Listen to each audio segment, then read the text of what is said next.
Hi, and welcome to the Welding Tips and Tricks podcast. I'm Roy Crumrine. I'm Jody Collier. Jonathan Lewis won't be able to join us this evening, and he had some other things that he had to do, so that's part of the game. Got to pay the bills, so. All right, well, this is going to be episode 7, and today's guest is going to be Joel Bushman.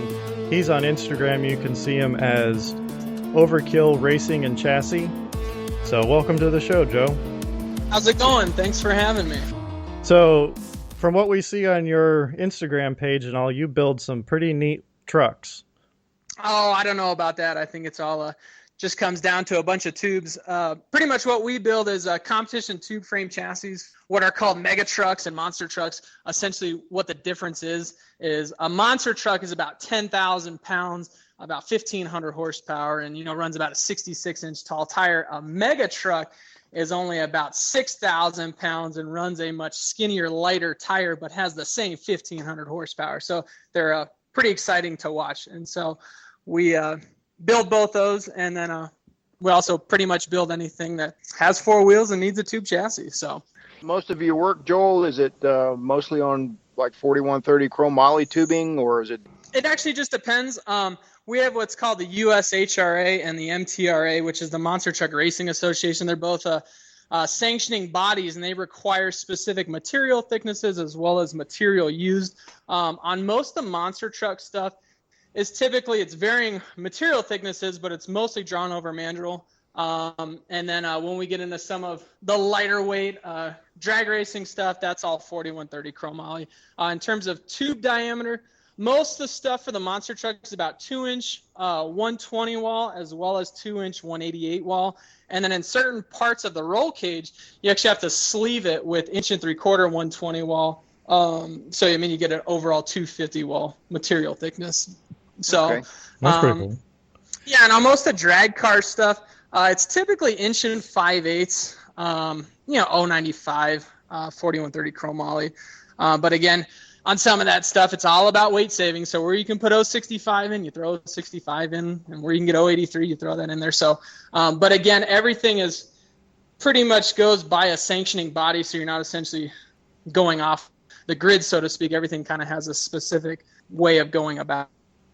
It kind of calls to memory the NHRA versus NASCAR. One being 4130 and the other DOM, pretty much, I guess. I'm not in that field, but that's just what I've heard from being to various, seminars and things like that. Yeah, it's definitely true. Certain parts of NASCAR is obviously a really broad term. There's different classifications in terms of, yeah, you're exactly right, though. There are certain classifications that just require drawn over mandrel, as opposed to some actually require a 4130 chromoly. Whereas the NHRA stuff, most of that is all 4130 chromoly. So do you do mostly MIG, or do you TIG weld a lot of it too? It honestly just depends. If it's 4130 chromoly, it's all TIG welded. If it's, drawn over mandrel, we typically just MIG weld everything. It's a lot easier in terms of efficiency to MIG weld stuff. Gap tolerances are the exact same for what we do. I mean, we try to have, a 60 thousandths maximum gap tolerance. So, 16th filler rod, worst case scenario. And so, we carry that tolerance across on everything, but in terms of what it's actually, going to get welded, which just depends on the material. Most of the DOM stuff, we just use typically like an 030 ER70S3 MIG wire, which seems to actually weld up a lot cleaner than a 70S6. And then chromoly stuff, we use ER80SB2 TIG rod, usually 3/32 for the root as well as the cap. Interesting. So, Joel, I saw a post. I don't even remember who posted it. You may have seen it, of a weld on some kind of, I don't know if it was a chassis, a roll cage, or what, because it was just a weld on like a 30-degree or 60-degree joint coming in. It was 4130, I think, and it failed in the heat affected zone, upon impact, and there was all kind of discussion and CWIs coming out of the woodwork to give their opinion and everything like that. But do you get to see a lot of stuff that you weld and then have it come back, get to see failure modes and things like that? Yeah, it basically, it all comes down to if someone, God forbid, gets in a wreck or anything like that, if they choose to basically repair it on their own, or if they choose to send it back to us. A lot of the monster truck stuff, they're on the road all the time. So basically those guys, they've got to go from one end of the country to the other, and we're located in southern New Mexico. And so sometimes they'll just be on the East Coast for a couple weeks at a time. So they'll basically just have to scab it together, so to speak, until they can either limp it back to us, or sometimes they'll just be like, man, this thing is in such bad shape, we just need you to build another one. So it just kind of depends on that side of it. I didn't mean to walk around the the question, but no, it's a question. It's an age-old question. I'm just curious about being able to see in certain areas where you see more cracks or more prone to failure. Like, there's people that aren't in the world that you're in think, well, the weld is fine, and but oftentimes it doesn't fail in the weld, and it fails next to the weld, and that's a lot of that's due to the stuff that goes on from the heating and cooling and et cetera. Yeah, you're exactly right. That brings up a good point, is that some people, they get so caught up on heat affected zone being a direct correlation to penetration. And of course, if you're a sufficient welder, yeah, you're absolutely right. But keep in mind, if you got some 16 gauge material and you just hung a TIG torch on top of it, if you just keep heating it, obviously that heat affected zone is going to get larger and larger and larger. So with that being said, we definitely see failures happen right next to the joint, not actually on the actual weld itself, but actually the material essentially just tearing apart. And Jody, actually, I was going to ask you in terms of heat treating. I thought that the AWS only required it over 120 thousandths material thickness. So being that most of the chromoly stuff we do is 90 wall and 065 and 083, carrying material thickness around there, most of that stuff doesn't get heat treated. Essentially, I know some suspension components that we do get sent off, but I know the actual chassis itself does. And I know what some guys do to actually check for fractures and stuff like that is they'll WD-40 their whole chassis instead of actually painting it. And then it obviously shows up a lot more vividly whenever it's under WD-40 if there is a fracture. So that's one thing that we've noticed. Yeah, there's a lot of correlation between your sport or your industry and aviation. People building aircraft fuselages out of 4130 and even pressurizing them with a gauge so they can tell if they got a crack, if they're losing pressure, or things like that. But it's just the same. It's just such an argument that seems like it never ends. I went to the Lincoln Advanced Motorsports seminar that they give every year, just kind of as a special guest. I got to kind of sit in on it.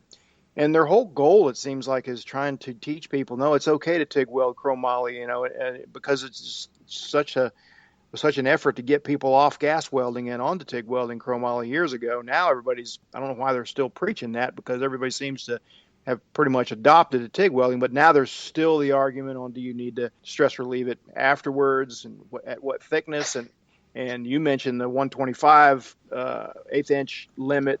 And that's actually I don't even think that's an AWS limitation. I think it's a report that's that was written by people hired by Lincoln, actually, to kind of put an end to the long-standing argument. They did a lot of tests, micro-hardness tests on cross sections and all kind of stuff like that. And it's kind of like there's still not a definitive answer. At the end of the day, there's still going to be failures, especially when you're talking about monster trucks and whatever the other kind of truck you were talking about. When you got 1,500 horsepower and you got people, all that torque, and then you got monster trucks bouncing all over the place. There's no way you're not going to have failures. And, so it's just it aids people in making their own decisions, Yeah, and without starting a war, so to speak, actually, I'd love to ask you. I know for chromoly, we typically use ER80S B2. I know that there's certain guys, Frank Flurquin, who is a well-renowned TIG welder at Geyser Brothers. I know he uses ER70S2. Mm-hmm. Is there really that benefit having that higher tensile strength with chromoly material? And so I know my personal opinion is it might wet out a little bit better, and so it might be just. I've noticed puddle fluidity is a lot soupier, so to speak, using the ADS B2. Mm-hmm. And when you start adding just a tad of the things that are in there, just a tad of chromium or just a tad of whatever. It definitely helps the fluidity as opposed to just ER70S2, which is iron, manganese, silicon, and splash carbon. Maybe it's just there's a difference. And to the discriminating welder, like Roy, like you'll What? notice that. Not everybody would notice the difference, to be honest. But as far as just, like we're talking about, you're rarely seeing, if it's a good weld, you're rarely seeing the failure in the weld anyway. So Right. now why stipulate ADS D2, but like you say, if you like it better, I think it's fine. I don't really see a problem with it, but Yeah. I don't think it's night and day at all. It's serviceable part either way. Yeah, and I hate to say it's monkey see, monkey do. I think it was just one of those that someone, when I first started doing it, told me use that stuff, and so we pretty much did it and just ran with it. It's not all bad either. I mean, a lot of things are just done like they call it tribal knowledge. Passed on from one Right. generation. They to the know next, what or works, and the reason they know it works is because they've done it the wrong exactly. way Like here's 100 times before. Yeah. So Here's a cool story for you. This is Delta Airlines. So probably somebody's gonna kill me for this, But they were these brake parts, basically, just brake assembly, a brake hub, and then there was brake discs and all that stuff. There's brake parts that go on the wheels, And they were an alloy similar to chromoly, but it was different. It was I think actually it was like 17-22. It was a low alloy steel. All kind of little rivet holes and stuff where stuff fastened on, and they would crack out. And they were scaled up like they didn't have any coating on them, so they were scaled up like an old muffler. So you'd have to have them blasted. You'd have to route them out with a carbide burr. You'd have to route out the crack and weld them up. Well, for some reason, Hastelloy W was a very popular rod in aviation. Still is. I like the especially stuff. Commercial aviation. Yeah, it's just like when nothing Welder's else glue. works. When nothing else works, that works. And I'll be And so they welded them for years with Hastelloy W. I don't know how it happened, if the engineer wrote an engineering request authorization or repair change. But anyway, we're welding them with Hastelloy W. And then they decided, no, we need to weld them with the 17-22 rod to match the base metal. And well, half of them already had Hastelloy W in those cracks. And so once they started doing that, it created some freaking alloy that was like diamonds, and they were just burning up end mills and stuff, machining the stuff, and they just had to go back to the Hastelloy W. But just to your point, it's just kind of like, well, it worked for years. It worked like a champ, and then they changed it, and it just screwed the pooch, and so they went back to the other way. Yeah. So it's a good thing it's not an aircraft part, Oh, yeah. And the last thing I was going to say, actually, you mentioned failure rates, stuff like that. And you run into that pesky thing called physics. Basically, when you got a 10,000-pound vehicle and you're jumping at 30 feet in the air and you lawn dart the sucker, you basically land it on its nose, something's going to break. Yeah. I ironically own a company called Overkill, and we try and do our best to take pride in that name. But, yeah, you do hit a point to where something's going to fail. It's just how far down the line do you want to do it. And so it's kind of neat. You'll see some Ultra 4 race cars and some trophy truck stuff. They'll actually have like built-in crumple zones into the chassis itself to basically absorb some of the shock load. And then you also have load paths and nodes and stuff like that to try and do your best to transition that inertia and that energy throughout the chassis. But yeah, like you said, you hit a point to where something's gonna break no matter what. So no matter how well it's built. It's that's just the way it is, and some of that's in aviation and aerospace. It's just an accepted fact. You got such strength to weight ratio requirements involved that you're gonna get cracks. Every plane out there's got full of cracks. If they were built to where they would never crack anywhere, they would never get off the ground. You just have to inspect often and have your policies and procedures down and systems down and catch them. Yeah, it's a no kill like overkill, right? Right. Our mantra is basically, as long as they walk away from whatever wreck it is, you can always rebuild. You can always, parts are just, their materials are consumable, stuff like that. The most important thing is that a person walks away from an accident. So sure, yeah, good mantra. That's good. So, what kind of machine are you running predominantly? MIG welding. I love my Miller-Matic 252. We have ran that sucker to the ground for 3 or 4 years, and I think the only thing I've ever had to change on it is one trigger and just basic consumables, liners, stuff like that. Most of thicker material stuff, when we really start getting into, spray transfer, dual shield stuff, I have a Miller 350P and love the pulse feature with the spray transfer. And so for MIG side of it, that pretty much covers that. Whenever we do a those are TIG stuffs on a sinker wave, and I love the sinker wave. I wish I could get into a Dynasty series for some aluminum stuff, inverter wise, but for what we do, most of the mild steel stuff, the sinker wave seems to do great. Is it a newer model sinker wave? Sinker wave 200. Okay. And so, I think my only gripe is I'd love to get out of an air-cooled torch. And so, especially when you're welding the chassis or something, oh my goodness, half your time is just waiting for the torch to cool down. And so it's it's one, it's one of those that my employees call me a penny pincher, but the amount of time that you would save switching to an or to a water-cooled setup, I think it'd be worth it. But just haven't gotten around to it. It's on the to-do list.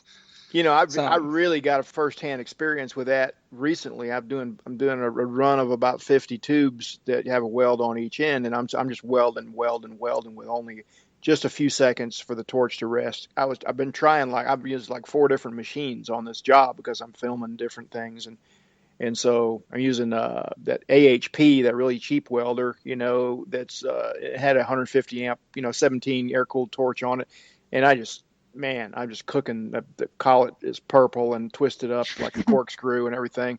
And it was getting really hot in my hand. And I used another one also, same thing. And then I switched over, hooked up the water cooled. Oh my gosh. It's like, why don't I just run water cooled all the time? Because I got so many machines that people want me to try out and field test and give my opinion on and all that. And most of them come with an air cooled torch, and I'm not going to invest the money to hook up water cooled torches to them. They all got different fittings, for the argon and things like that. Yep. But man, such a huge difference. Huge difference. I have a Wellcraft WP280 that had just been sitting in a box for years, and I hooked it up and snipped it off and put a quick disconnect on it to fit the machine that I was using. Man, I don't know if I can go back now. You've been spoiled. I know when I was setting up my stuff, I'm like, I have to have a water cooled torch. No way. I like air cooled when you're within range. I don't like to hear that extra noise of the water cooler running, and I just like it simple. And I know that a lot of people are that are watching the videos will only have an air cooled torch, and so okay, let me make sure I'm using something that somebody's accustomed to seeing here. But you get to a point, you get these certain jobs, and that's when you realize the importance of the water cooler. About a couple of months ago, I got to go hang out with Jason Mosier, who on Instagram is Jalamo1973. And, that was my first experience using a water-cooled torch. And it was so awesome because Jason is the king of welding thick beef. I mean, anything he does is 3/8 or thicker. And so, we've got some coupons set up and we're just goofing around. And it was so cool because it'd be like, man, I'd weld something, then he would weld something, then I'd weld something, and he'd weld something. And it was just incredible that because he asked me, what torch setup you're running. And, obviously told him air-cooled torch. I'd love to get a water-cooled torch to take your glove off, hold the torch. And, your initial thought only running an air-cooled torch, like, man, we've been welding for 10 minutes. That's stupid. And sure enough, gravity, it was, cool to the touch, so to speak. So I think that kind of sold me on it. But to be honest, I think we're actually looking at getting a Dynasty 350. And so, obviously whenever we get that, we'll upgrade to a water cooled setup. So. Oh, absolutely. So you've got a very interesting backstory. If you wouldn't mind kind of telling us what got you into building monster trucks and kind of how you got to where we are today. Yeah. Well, I suppose I'll try and give you the Reader's Digest version. Otherwise, we'll be here all night. And I'm sure most people are probably listening to this on their lunch break. So basically back in 2010, well, starting off, every 5-year-old kid, you watch the monster trucks and you get to sit inside the rim and you think they're just the coolest thing ever. That I never grew out of that. Basically, I was a student athlete at New Mexico State. Basically, I was just finishing up one of my undergraduate degrees, and I was trying to basically decide what I want to do with my life, so to speak. My wife and I were getting married in July. I was fortunate enough to be accepted to the University of Miami Miller School, and basically on track to go be a physician was kind of the thought that, I wanted to do. I'm fortunate enough, I essentially know a family full of doctors, aunts and uncles, parents, all that stuff. They're all in the medical field, so they just kind of assumed that was what I was going to do. I bought this 1968 Chevrolet Suburban, and when I bought it, it had a 700 horsepower 454. It was basically slammed on the ground. It was just like a sled on wheels. The thing weighs 8,000 pounds. And what I thought would be awesome is to basically build a monster truck out of it. And so, I thought that it would be something that would be really fun for me and a couple of my buddies to, start doing in my garage. And, pretty much, had no background experience beyond, the internet at the time, kind of, again, monkey see, monkey do, kind of copying what it looked like some of the best in the business were doing. And so we went ahead and started building this this monster truck. Kind of decided, well, I want to take a year away from, instead of going to medical school. Basically, my wife and I got married in July. Med school starts, the beginning of August. And so instead of basically dropping everything and moving, to the other side of the country, we decided to stick around for a year. And so as a student athlete, I completed my 4 years of eligibility. So with my 5th year of schooling, I decided to be a tutor for fellow student athletes. And then I continued to further my education. So originally had a degree in so my bachelor's degrees, I have a bachelor's degree in psychology, biochemistry, biology, chemistry, and physics. And so I had a handful of undergraduate degrees, and so I figured it'd be redundant just to get another one. So I decided to go enroll into a graduate program in biochemistry. And so in a nutshell, I was building a monster truck in my garage at night, and then I was going to school in a graduate program for biochemistry during the day. And essentially we ended up getting the opportunity to bring our truck to the SEMA show. Fast forward, 2 years later, the SEMA show 2012, we brought it, and I was fortunate enough to meet Dennis Anderson, who is, a childhood hero. He's the driver of Gravedigger, and sitting there getting to shoot the bull with him, talk about this truck we built. And then he could not believe the fact that, it was built by a bunch of hoodlums in, a garage. And, I ended up trading contact information, getting to develop a pretty good relationship with him. And then all of a sudden he called me and said, "Hey, I've got someone that wants a tube chassis getting built. Would you be interested in doing that?" And we were like, "Man, no doubt, that'd be awesome." And so decided to go ahead and try and build one in my garage. Mind you, I'm still going to school, finishing up some graduate school at that point in time. I hate to say, burning the candles at both ends. I'm fortunate enough, I was considered a Crimson Scholar. So in terms of a grade point average, I don't know, it was like a 3.87 or something like that. And so education has always been important, but it was something that I was able to have decent time management. I credit that to being a student athlete. Basically, your schedule is very structured. And so after I was done with football, I had all this quote unquote free time. I didn't know what the heck to do with my time, because before it was scheduled from about 4:30 in the morning until about 10 o'clock at night. You had something that you had to do. So to me, I was able to basically maintain academic success as well as, having all this free time. Of course, I'm going to try and, do something that I've considered, wanting to do for so long. So we ended up basically building this chassis for someone, and we ended up building them another chassis that was a mini monster truck. Essentially, it's driven by like a 10-year-old kid. It was one of those that we ended up bringing that to the SEMA show of 2013. And what was kind of cool about SEMA 2013 is that for those that know, SEMA showed thousands of vehicles. Actually, in 2013, there was about 60,000 vehicles.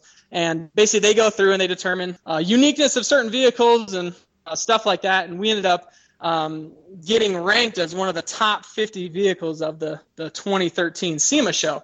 And it was this mini monster truck. Now, I don't necessarily credit that to, being absolute quality and stuff like that. I just think the fact that it's this blown 454, 800 horsepower little truck that's driven by a 10-year-old kid, it leaves a lasting impression in most people's minds, because I don't know about you guys, but when I was 10, I think I got like a go-kart or something like that, and I thought it was just like the greatest thing ever. And so I couldn't imagine getting, a $75,000 mini monster truck. But anyhow, basically after that, we started gaining a little bit more traction, so to speak. More people started calling and being like, "Hey, are you the guys that build these mini monster trucks?" And we're like, "Yeah, we have built one." And they're like, "Well, we're interested in having you build one." And we're like, "Oh, okay. Yeah, sure. We'd love to." And so, again, this is still just me and one of my friends who I'm fortunate enough actually still works with me today. I don't know how he's stuck by my side for so long, but and then another guy, and it was just so cool because, we're just a couple of hoodlums that are building stuff in our garage. Well, finish up getting through a certain portion of schooling, then all of a sudden it's time to decide, well, what the heck are you going to do? Are you going to keep doing the mini monster truck stuff? You're going to, move on to, further your education more. And I decided to enroll in a PhD program on cellular molecular biochemistry with a concentration in cell science. So basically what it is, your eyeballs are glued in a microscope all day, for lack of a better term. But so I enrolled in this PhD program, basically continued doing that because at this point in time, still was kind of on the fence. It's kind of hard to just drop everything and, decide to, in my case, chase your dream. Basically, just decide out of the blue, I'm going to stop doing what everyone, essentially what everyone expects me to do and kind of do what, I would absolutely love to do. And so I wasn't at that point. So I got into this PhD program and excelled really well. I ended up actually becoming an instructor at the university.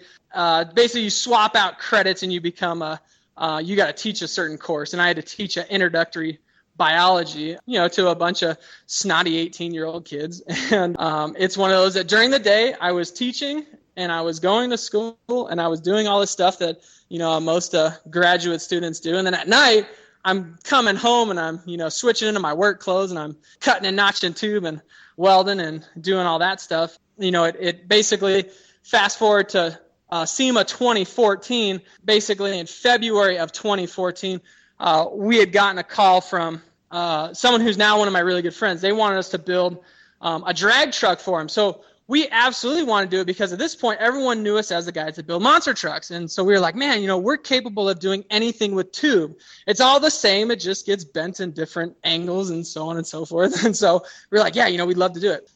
We ended up building a 64 C10 drag truck. Had a big old 588 cubic inch blown and alcohol injected big block, about 1,600 horsepower. And we ended up building a full chromoly chassis, 2-inch 90 wall, all 4130 TIG, 4130, and it's all TIG welded. And that's where we were talking about, that poor, air-cooled torch, putting that sucker through a workout. And so we get close to, getting ready to bring this truck to the SEMA show, and we get a call from some of the people at the SEMA convention. They have what's called the Car Crazy Corral. It's put on by McGuire's, the car care company, and they've basically got this corral out front of the SEMA show, and it's for 10 unique vehicles. I think Chip Foose had a car out there. We were fortunate enough to have something out there. A handful of world-renowned builders. We didn't build the entire truck by any means. We built the tube chassis, did all the suspension stuff, did the motor, mocking all the drivetrain, and then it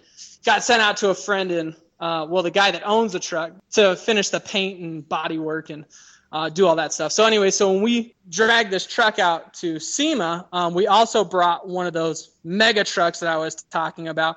And it was this truck called Hulkzilla, and it had a 3,700 horsepower blown alcohol injected big block Boss Hemi Ford. Really unique setup. So we were able to bring these two totally polar opposite vehicles, kind of contrasting each other in everything they do. And, but yet, still showcasing, overkill chassis, so to speak. Well, I think after a lot of that stuff, kind of had to make the decision, are you going to keep doing this stuff during the day and then building this stuff at night? You eventually have to, choose one or the other. You can't just burn the candles at both ends, forever. And, this is a conversation I have with my wife, and she'll probably kill me if I said it. But yeah, it was one of those, it was like, yeah, I'm going to take a chance at this. I'm going to basically jump off the ledge, so to speak, and try and open up Overkill Racing and Chassis. And so I think it was one of those, she kind of looked at me like, what? I wasn't expecting you to say that. But and so I hate to say the rest is history. We still have a long ways to go to get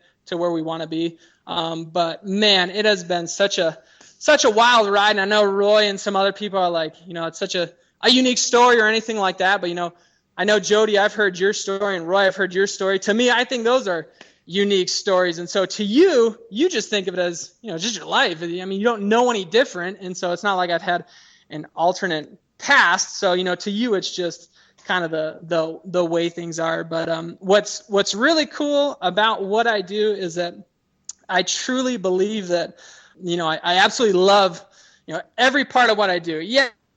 I'm sure from a financial standpoint, being a physician or, being a doctor or anything like that, you're obviously going to probably make a little bit more money, which would of course be nice. But I'm fortunate that I can wake up every day and I love what I do. It's definitely not easy work. It is a pain in the butt all the time, but it's neat because now I was telling you, I had one guy that basically started with me from day one, Colin Ford. He still works with me.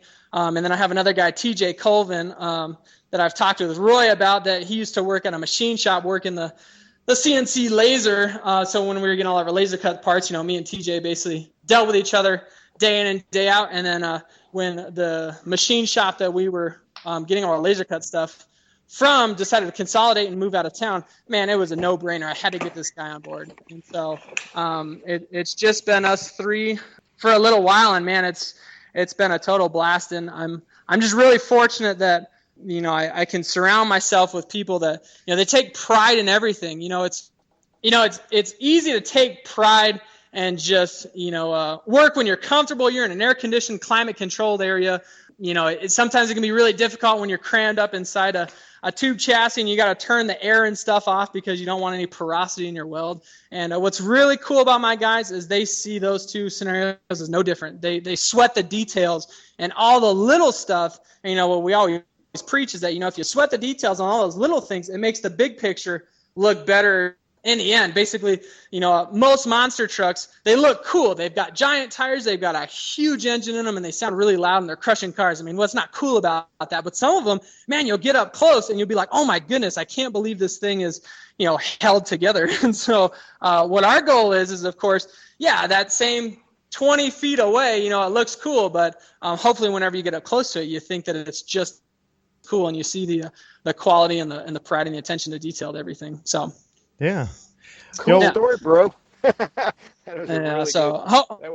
I didn't ramble at all. It's I'm sure I missed out a bunch of stuff. I know in terms of you can't just say that or I guess I can't say that I basically just learned all this stuff overnight, and it was easy, and it kind of just came like nothing else. It was one of those that it was difficult.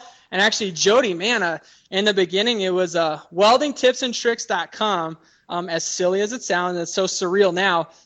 If you just Google search MIG welding, something as a general tag like that on YouTube, there's probably a 95% probability that a weldingtipsandtricks.com video is going to pull up, especially, back in 2011 and stuff like that. So it was really neat is that there's such a broad diversity with a lot of your videos. You can go with someone who is some snotty college student who has no idea, how to turn a machine on or anything like that. And you can basically give him a how-to guide in terms of, how to turn on the machine and, what the arc's going to be like and shade settings on your helmet, for Pete's sake. Or, you can do kind of like a video that I think you and Andrew did about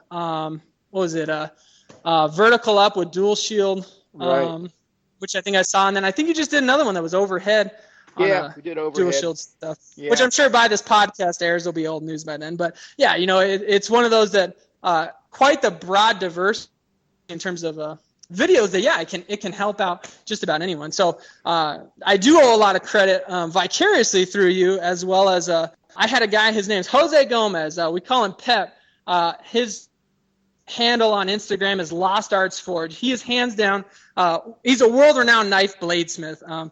Is what he does now, but he's also an instructor at the local university for welding technology. And I know he did a lot of aerospace welding for a while, but man, and the only way the only analogy I can think of is it'd be the equivalent of being at the YMCA shooting free throws, and all of a sudden Michael Jordan comes up and, tells you, the proper technique. It's something that, I was fortunate enough to have the internet side of it with, some of the welding tips and tricks stuff, as well as having someone like Pep, for me, who, brilliant when it comes to just a metallurgical foundation. I mean, you can ask the guy so many questions and he just knows them immediately that it really, really benefited a lot. And so that's what's really neat about someone like my case, to where it's a very formal education. I pretty much, just went to a 4-year college and decided to, I'm not going to say midlife crisis, but, decided that, I want to do something different. Whereas,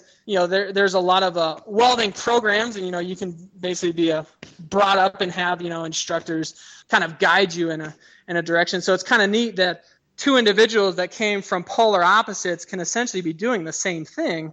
It's just kind of a neat job to be involved in. So it's a really, really cool story. I mean, you're obviously a quick study. You learn quickly, because if you're going to school and you're learning to notch tubes and weld and make something that's noteworthy and actually wins awards at SEMA, I mean, I am not that quick to catch on. I mean, I'm kind of like, I'm a plodder. I will learn it. It takes me time and time again. But I'm glad I had some small part in that. I look at some of the older stuff that I've done, and I'm like, I need to prune the tree and redo it and make it better. Yeah. But it's kind of like the best thing about the internet is, it's kind of raw and rough and not polished, and people still learn. Yeah, Yep. absolutely. And actually, Jody, a quick tangent story. I think it's the original MIG welding video that I watched is you, and it's something about like MIG welding taught by an old timer. And I think, man, it's got hundreds of thousands of views now. But yeah, it's got like 6 million views. I don't know why. Exactly. So that's what's funny is I think when I watched it, when you watch a YouTube video, one of the first things you look at is views, because it kind of validates a video. Yeah, if this thing's got 40,000 views, man, that's 40,000 other people like me that watch this. If it's got 100 views, then yeah, you may fast forward through portions of it. But yeah, I think it was one of those that that was one of the first ones. And so it's kind of funny rough. Because it's one of those that you're talking about just a foundation. It gives you a Reader's Digest version of how to run a MIG stringer. And so for most people, it's one of those that you hear the cliche, practice makes perfect. When it comes to welding, I don't necessarily believe that. I think perfect practice makes perfect, in the sense that you have to be practicing the proper techniques. I'm one of those that, you say that I learn things quickly.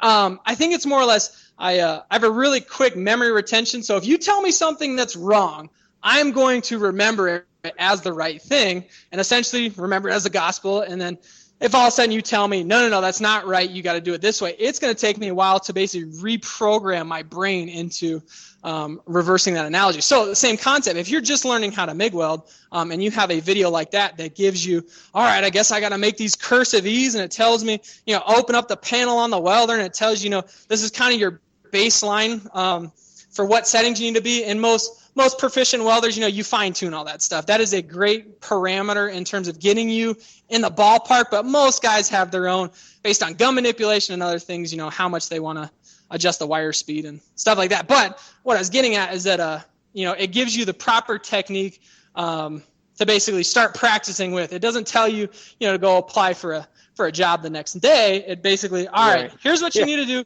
Go get a truckload of scrap material, and maybe after a couple 100 pounds of wire, maybe it'd be time to make that phone call. But at least that's just kind of how I see it. Yeah. So. Let me ask you. This may get edited out. This may be too much, chasing down too much of a rabbit hole here, also. But you do quite a bit of TIG welding on. Is it most of it on chromoly? Yeah, for the most part. We will. Some stainless stuff, most monster truck stuff, really not all that much stainless. You got your, aluminum for some of your panel stuff, and that's obviously all TIG. And then you've got, certain other things that will be mild steel that basically you got to control the heat affected zone if it's thinner material. Or sometimes you just don't want a giant grub worm on it. You want something that's more streamlined. So yeah, some of that stuff will TIG. But here. Because I got my opinion on it, and it's just an opinion. I don't fault anybody for falling on either side of the fence on this. But where do you stand on, as a business owner? Would you invest, or have you invested in a tungsten grinder, dedicated tungsten grinder, or do you use bench grinder or sander, or what do you use? I might as well put my arm out now so you can vicariously slap it on the wrist. I use I just use a bench grinder. I do agree with a tungsten grinder in terms of, it's going to get you the correct point every time, all the time. And so in terms of I know that increase, or decreases arc wander and some of that other stuff. It's, to me, the dollar value, they're definitely expensive. And it's something that, we do a lot of TIG welding stuff, but I usually, narc on my guys that, man, you should be able to sharpen it. And just don't stick your tungsten. To me, it's It's pretty straightforward. I mean, Well, obviously you have to reach. Yeah, you might be surprised to know what side of the fence we all fall on. I mean, not that we're against them, but all of us are having to buy our own stuff. I never have bought my own tungsten grinder. I bought when I was with a company. I used the company credit card to buy a few, just because I, had that luxury. But I've never bought my own here. I don't think Roy has either. I doubt No, Jonathan has. I have just a Delta bench grinder with a dedicated grinding wheel on it for tungsten. And that is one thing that I was going to say is that I do, at least I say this, I may be a hypocrite, but I do want to try and make sure that, like it's like Roy said, a dedicated grindstone. Basically, this is just made for, doing tungsten. I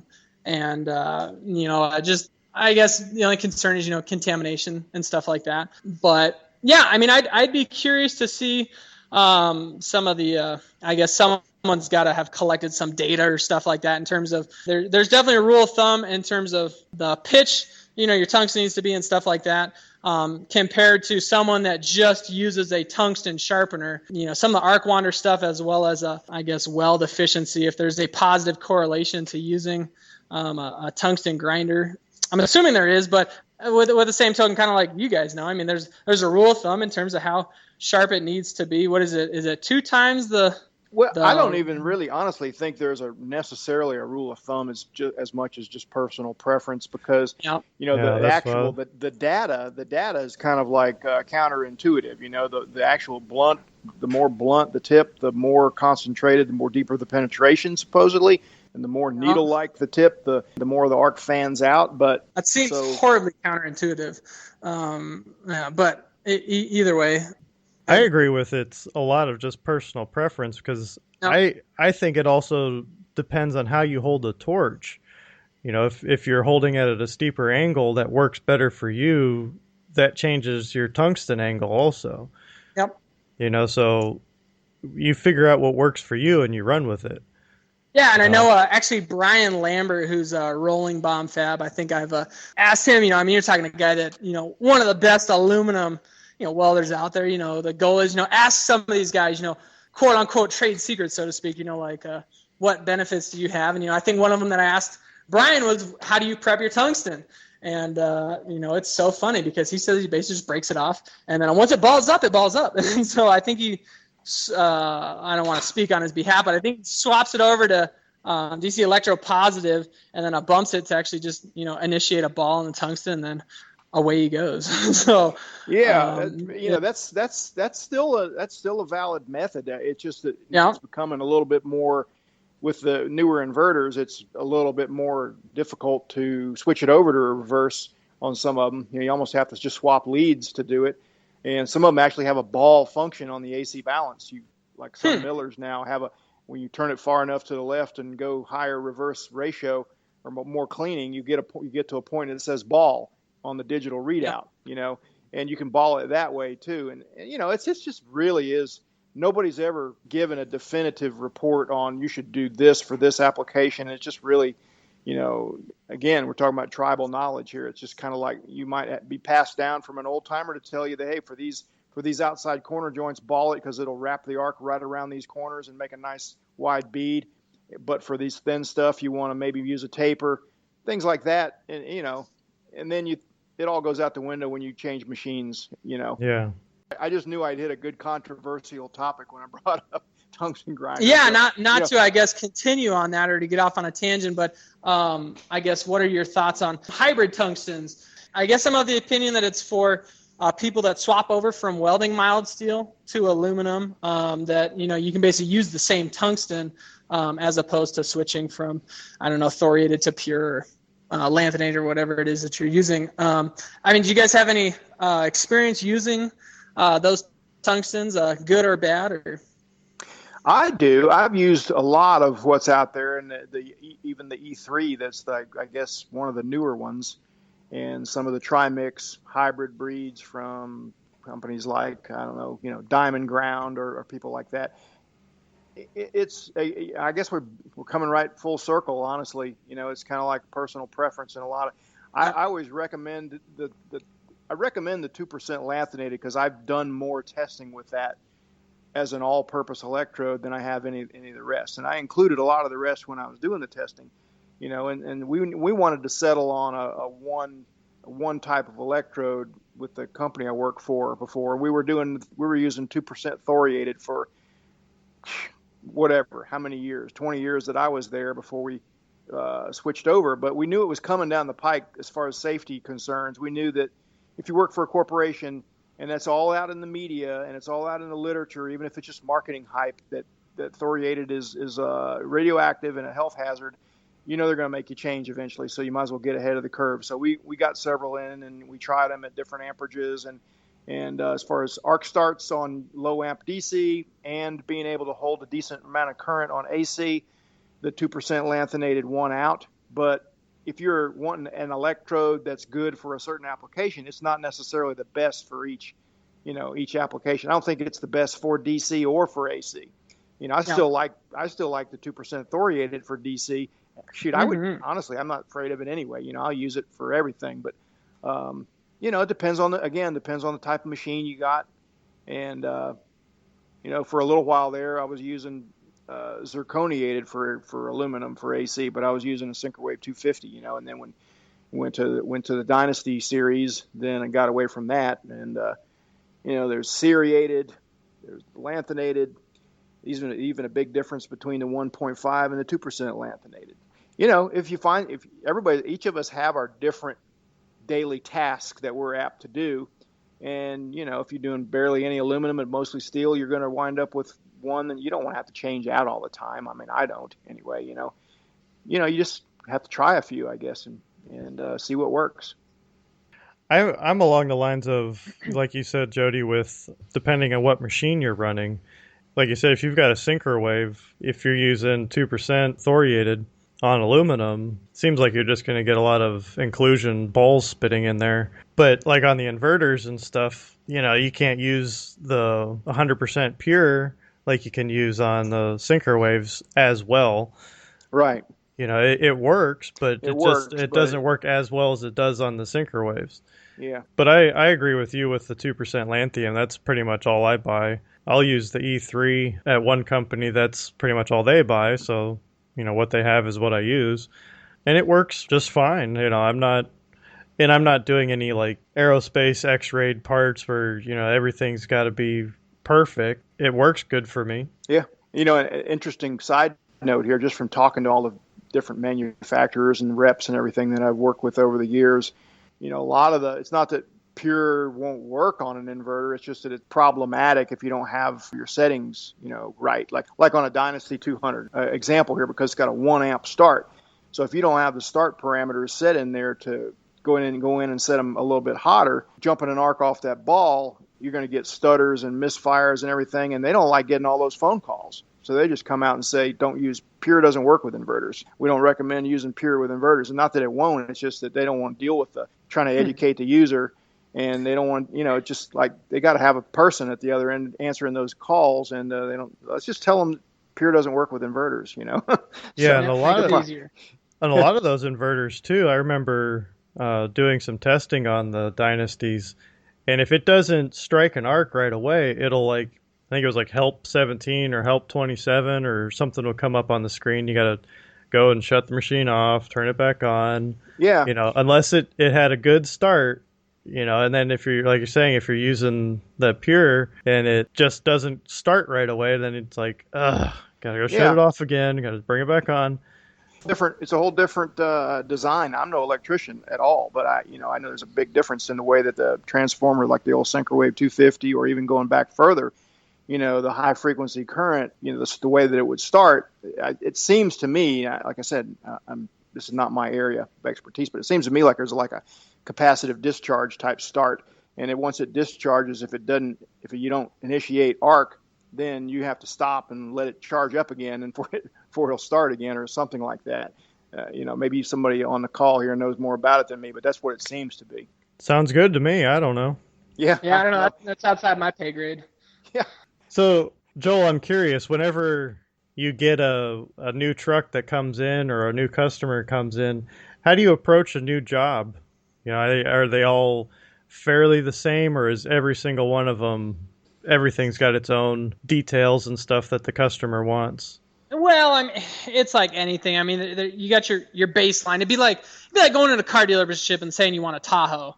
They'd be like, oh, okay, well, what packages do you want? Do you want, power windows, or so on and so forth. So it's one of those that we kind of have a baseline in terms of a tube chassis is a tube chassis. Basically, those won't change. We own a company called Overkill. We're not going to sacrifice structural integrity. So it's one of those that, pretty much if you want us to build it, this is what you get. And, we draw everything in CAD. So we actually got what's called a finite element structural analysis test rating, basically an FEA. And it determines, load pass, so structural impact zones. So it basically says, all right, this monster truck that weighs 10,000 pounds is dropping from 30 feet in the air. When it lands, in this position, that inertia is basically going to travel through the chassis, through these nodes and through this portion of the tube. And it's actually really neat. So, again, it's a rule of thumb, but it's one of those that there is a science behind it. We try and encourage people that whenever they hear, how much a frame costs and stuff like that. But we, of course, have varying amounts that we'll actually do to a truck. Some guys will just want to do the bare chassis, and they'll do the suspension, and they'll mount the drivetrain and so on and so forth and basically build the truck. And sometimes we'll have guys that we'll build them the chassis, we'll send it to them, and they'll be like, man, there is no way that, my welding is going to look like yours is going to look like. Two people put this thing together.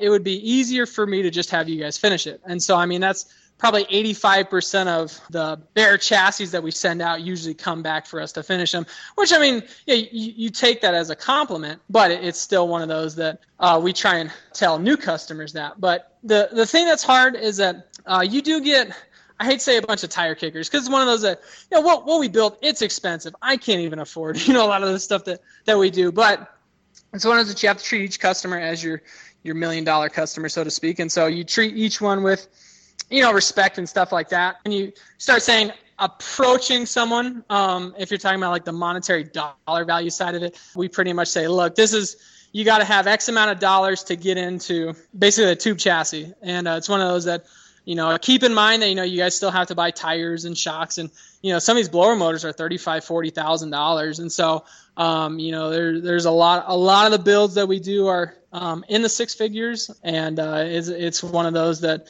a lot of guys, they understand that. They know that. Some people get sticker shock. And so we encourage them to, look, go out, buy a used one and see if it's something that you really enjoy, something that you like, get some seat time. If it's something that you think that, you want to continue doing, then yeah, give us a call and we'll try and help you out. So it's one of those that I don't push people to, have us build you something. Please let us build it. We're about 7 to 8 months out in terms of workload right now. And so it basically puts us about to the beginning of the year, which is a good thing.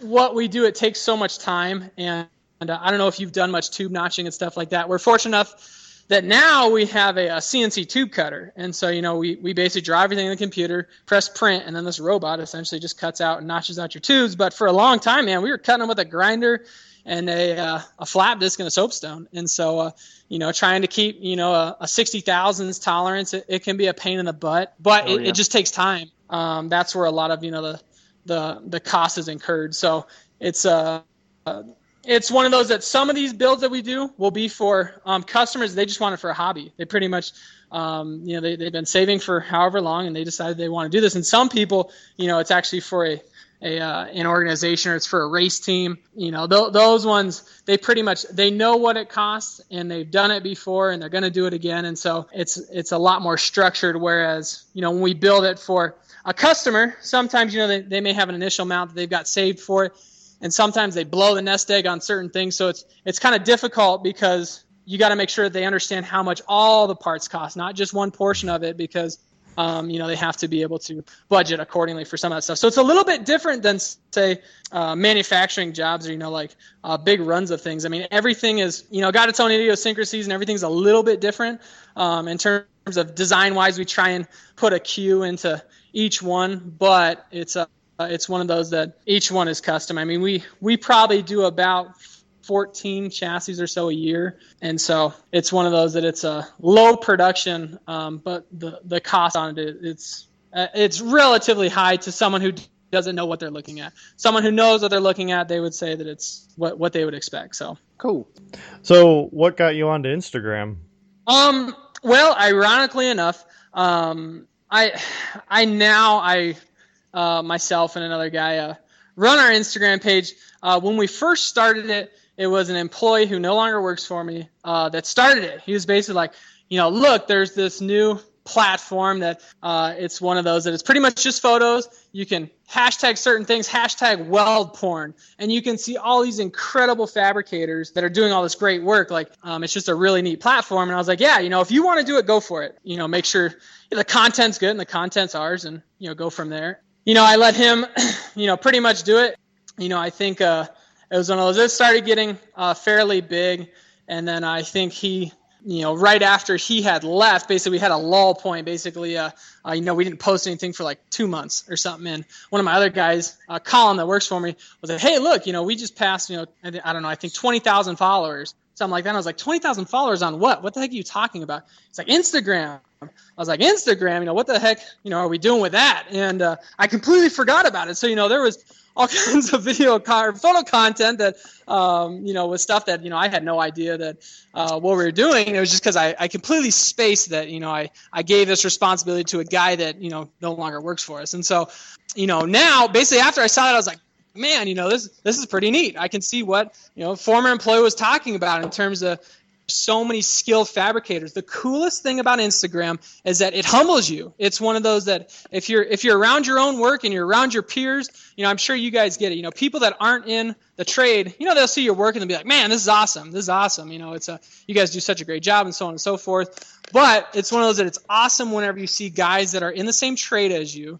and you see their skill set. It's, far superior to what you're doing.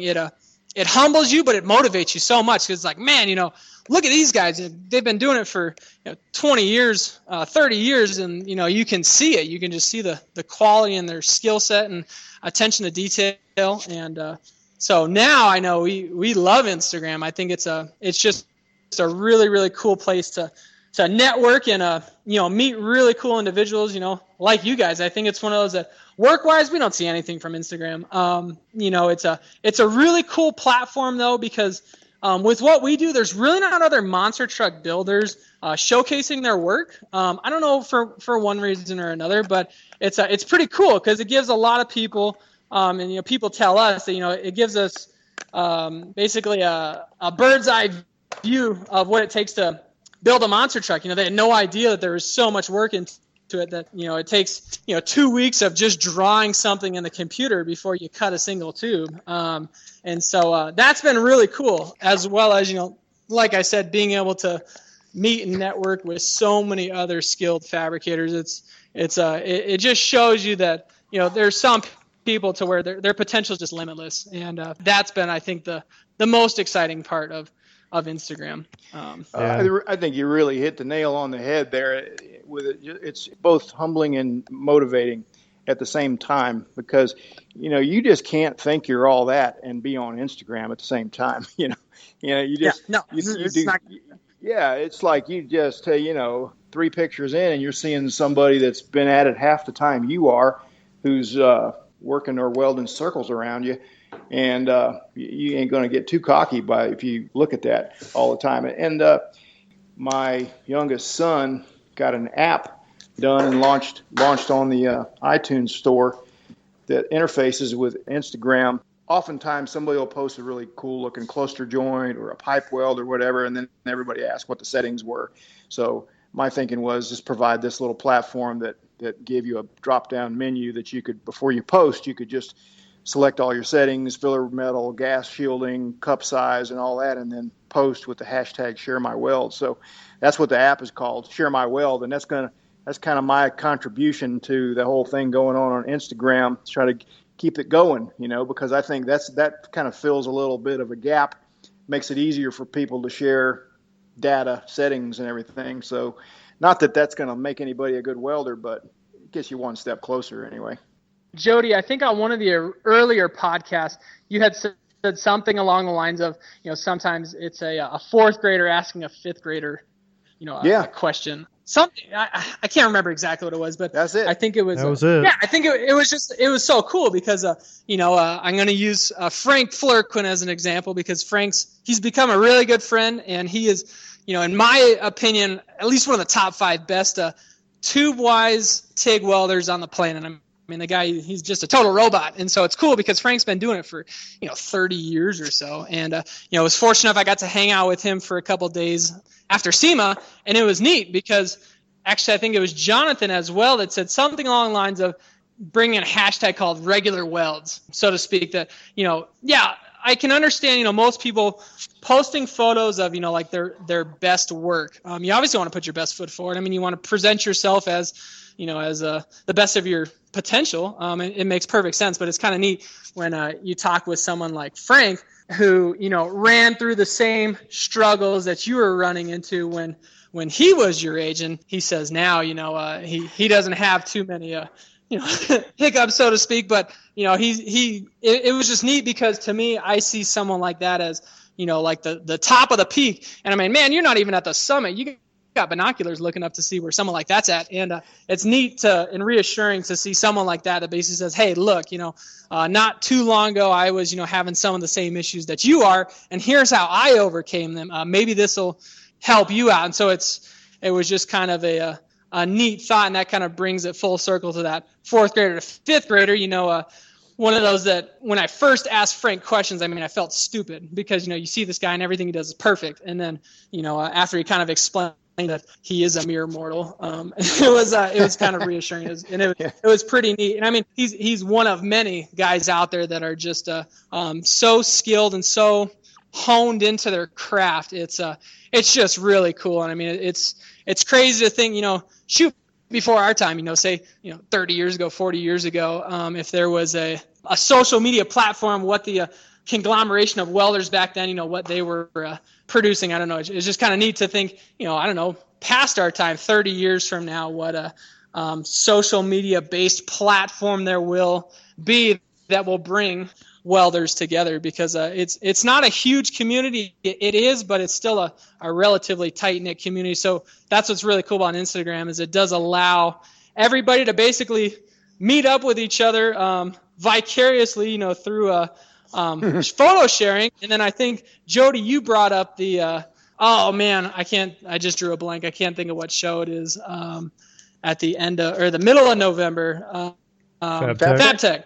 Yeah, FabTech. How it's one of those that basically, you've got your one time a year that's usually just that enough of a shot in the arm to, kind of get you back to your daily routine, so to speak, and looking forward to meeting up with people next year. It was so cool last year at FabTech because there was a big turnout of Instagram people. It was just like it was the running gag, the running joke. Like, hey, I'm Cody. I'm like, who? Quarter tilt. Oh yeah. Hey, I know you. I'm Isaac. What are you? Who? Isaac. Who? I see Weld. Oh yeah. And every so it's could have been somebody. And that's what's funny. A lot of people, we're not posting selfies, so to speak. I mean, every now and then someone will put some hashtag of stop drop selfie or some goofy thing like that, and someone will. But for the most part, it's welding photos. Like, you don't know what these people look like, and so that's why people laugh when they see me, because I'm about 6'6", and I've got I think like 27-inch long hair, so I look like Thor. But so it's funny because people are like, oh my gosh, like, you're way bigger than what I expected, and it's always just kind of funny. Like, well, what the heck did you expect? Like, yeah. Who knows? Yeah, Who knows? I don't know. I wouldn't know what to expect, but it was really cool though to meet the guys and sit and chat, and it's and like you said, when you bring up Frank, immediately everybody on this phone call has a image of some cluster joint coming in mind that's just dimed in there, and like a machine did them, Just curious for the people that don't know, what's Frank's username on Instagram so that people can go check him out and see. I think it's just his name. It's Frank Flurquin. Flurquin? He's a TIG welder for Geyser Brothers, so I'm sure you could probably just look up the hashtag Geyser Brothers, right? He's pretty. You'll know when you found him. How about that? You'll know. I'll have a link, or at least have his username in the show notes for this episode. Yeah, he's always got a watermark on his photos too, so he's hard to miss. So Joel, I'm curious, what would you say your best advice that was given to you starting out, either to follow your dream or, just stay the course? Or Yeah, I think it's I hate to say that cliche, I truly believe anybody's capable of, whatever they want, within reason. I think that, it's one of those that it's one thing to say that you want to do whatever it is. You want to be a welder, you want to be, a monster truck builder. Like, yeah, you can say that, but at some point in time, you got to put in the hard work. And that's where some people weed out. So my biggest thing is that, it's one thing to want to do something, but you got to like truly believe that, you're capable of it, and basically don't ever quit. And it's one of those that you see so many people, and not to bring up Jody's fifth grader to a fourth grader, but that just really resonated with me. It's you see so many guys that are just starting out, and they see a crummy weld, pun intended. They see some of Roy's work, and it's like, oh my goodness, like, I'll never be that good. Like, I'm not going to ask that guy something. Like, he's just going to scoff at me. Then you talk to Roy, and you're like, man, this is one of the nicest guys I've ever met. And so it's one of those that don't be scared to ask questions. A lot of the stuff that we do, it's not trade secrets. Like you guys talk about, it's personal preference. You may ask, Roy how to, do, a 2F joint in aluminum, and then ask and Lambert, Rolling Bomb Fab, how he does some of his aluminum stuff, and you may get two completely different answers. But you look at their photos, and yeah, they're both the best out there. So it's just one of those that don't be scared to ask, and of course try and ask the right questions. And I do believe that there's a right and a wrong question, and I hate to say it like that, but don't waste someone's time in terms of asking Roy how to weld something. Don't just say, teach me how to do that. Basically ask him specific questions that he can give you specific data back, so that you can in turn, run that on your welder. Say, hey, what settings did you use on that? All right, well, if Roy's capable of doing, that joint that I'm looking at on Instagram, with these settings, let me go ahead and set my welder to these settings and see, what happens within reason. So I would say that would be a big thing. Pep, the guy at Lost Arts Forge, incredible bladesmith. I think just one of those guys that, man, he could cure cancer. He is truly one of those that could have went off and done anything that he wanted to, but decided to be a welder by trade. You look at a lot of his work, and it's one of those that the biggest thing that he'll tell you is sweating the details. Taking pride in everything, whether it's something little or it's something that is critical. Basically take both scenarios as important as possible, and eventually it'll just become repetition, and what you consider just how you do things, people will see it as just the true quality in all aspects of your work. And so I would say looking at Pep's bladesmith stuff and a lot of his forging, you can tell that he is one of those people that it doesn't matter what portion of the process that he's in, he takes, absolute pride in it, and the final result shows. And so the only other thing that I'll say is, we talked about monster trucks, you got your 20 footers, and then you got some that you get up close on. It's just one of those that, it's cool it's easy to make something look cool with the intangibles that we have, big tires, big horsepower, stuff like that. But you want to make it to where when people get up close to it, they think it's just as cool because they can see the quality in it. So the biggest thing I would say is obviously take pride in your work. Don't be scared to ask questions to anybody, and don't ever give up. Just keep working at it. Nose to the grindstone. I know that my story may sound like a total success rate the whole way. It's really not. It's one of those that, every day you have struggles. Every day, with payroll and all that other stuff, you're always concerned about, if the lights are still going to be on when you go in there and switch them on. But you know what you do? Every morning you get out and you lace your boots up and you go to work. And, that's honestly all you can do. And, I think that if you're going by that motto of those three things, I think that you may not get there overnight, but I think no matter what, you'll definitely be in the right direction wherever it is that you're choosing to go. Yeah, this definitely sounds great. So I think last thing that I was going to say, in terms of my education, I know like my PhD, I think I'm only like 18 credits away from a PhD. And so, so many people ask me, man, like, why don't you go back? Why don't you go back to school? You're only, a semester and a half away. People could call you, doctor or whatever it is. And it's one of those that, I don't believe that validates me as an individual or as a fabricator or anything like that. So I just don't necessarily see a reason in going back to school. Have you ever noticed the little hook line I got on my website? No PhDs allowed. Oh, so I guess I'm technically still in good company. So. Yeah, it's a hook. I tell you what, I work with a couple of 2 or 3 PhDs because I worked in the metallurgical lab at Delta for a while, and I got to one was a manager, I was a direct report to him, and I worked with a lot of them doing failure analysis and all that stuff, and a couple of them were just a big pain in the butt, and so I figured that's my way of getting back at those guys. Now that I'm free of that thing against PhDs in general, it's just kind of like, apparently I had some unresolved issues when I started the website. Now, I'm sure your education with your physics background really plays in with your chassis and stuff. Yeah, it definitely does. I think now it's not an engineering background, and so it's one of those that it gives me a really good baseline. And all the physics stuff I did is more science related in terms of like the core basis of physics instead of like the engineering side of it.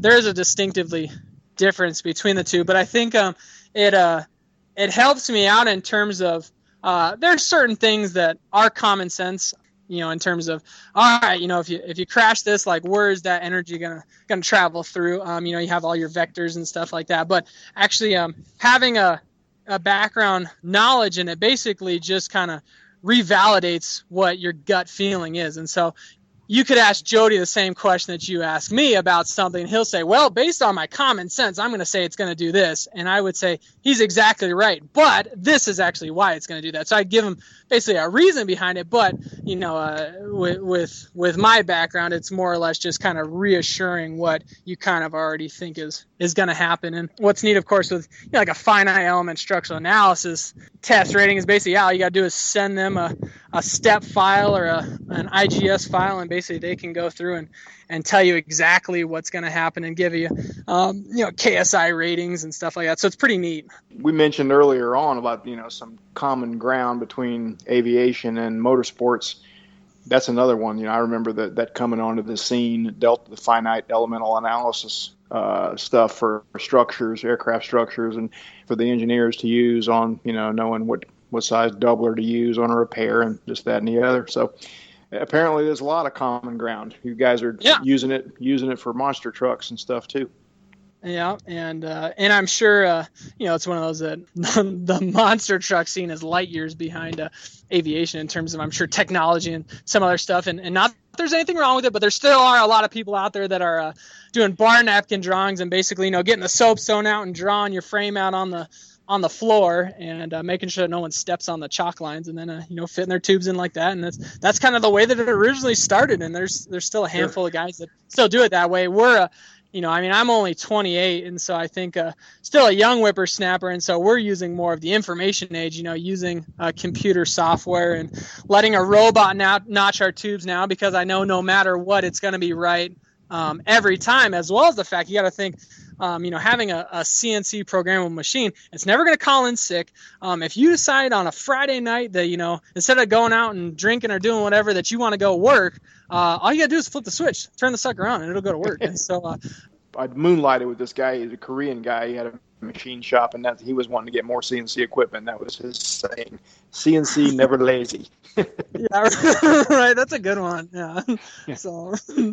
Well, I think it's probably a good time to wrap it up. Like I said in the beginning of this, I really think that Joel's story and where he came from and, the path that he chose versus got to that fork in the road and which way he chose. He went for his 5-year-old dream to build monster trucks. And to me, that's super inspiring and amazing. Sometimes it is just taking the road less traveled and following your dreams. And like you said, waking up and going to work every morning, absolutely loving what you do every day. Yeah, I think there's a lot to say for that. And I think I was in a fortunate position to where didn't have a family or anything. It was pretty much just my wife and myself. So the transition may have been a little easier than for other people. But like you said, it's one of those that chasing your dream. I mean, I'm of the opinion I think I only have one shot at this thing called life. I mean, I might as well do something that I love that, you know, I want to do for a while. And so I'm doing it right now. I think it's truly what I feel I'm destined to do. And there's no better feeling than that. So yeah, I don't know. It's definitely exciting. Nothing else. So. Very interesting hearing your story. Very different story than you hear, but everybody's got a different story. That's the thing. You know, you've heard mine, Roy's, Jonathan's, and you know, it's just I think people will be very very keen to hear your story. Definitely. You know, and that's what the cool thing is that you know, I mean, diversity is the fruit of life in the sense that, you know, it is one of those that it wouldn't be fun if everyone was a robot, you know, had the same backstory and stuff like that. Conversations would get pretty boring pretty quick. And so that's what's so neat is, you know, hearing someone else's background and not necessarily relating to you, but comparing and contrasting what your background was. It's always just kind of cool to hear, you know, we're all, you know, welders by trade at the end of the day. You know, we obviously weld different things, but it's neat to see, you know, like you said, kind of what brought us to where we're at now. So yeah, very cool. So where can we find you at, and if people want to get a hold of you and, you know, your web pages or Instagram? Yeah. No, our Instagram page is Overkill Racing and Chassis. I think chassis CHASSIS. And I think our web page is overkillchassis.com, and I think it's on Facebook as well as Overkill Racing and Chassis. And yeah, if you're ever in doubt, just remember, if you're going to build it, might as well overkill it.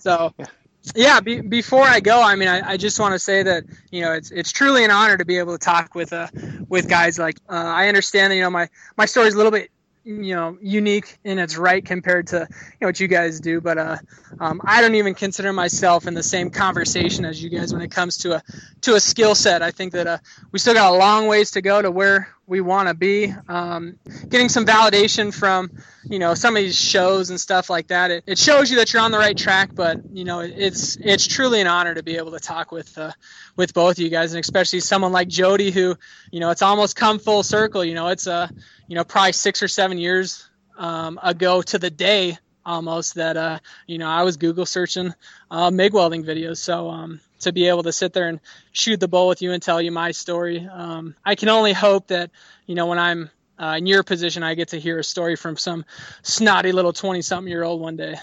So I bet you will.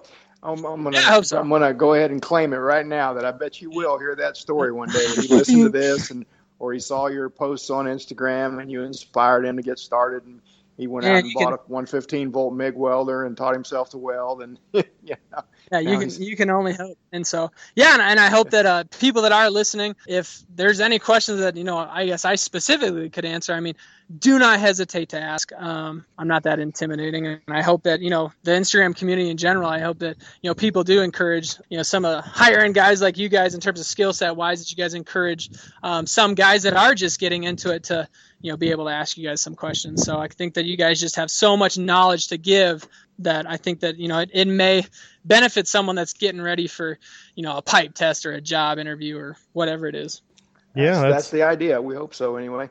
That's absolutely the idea.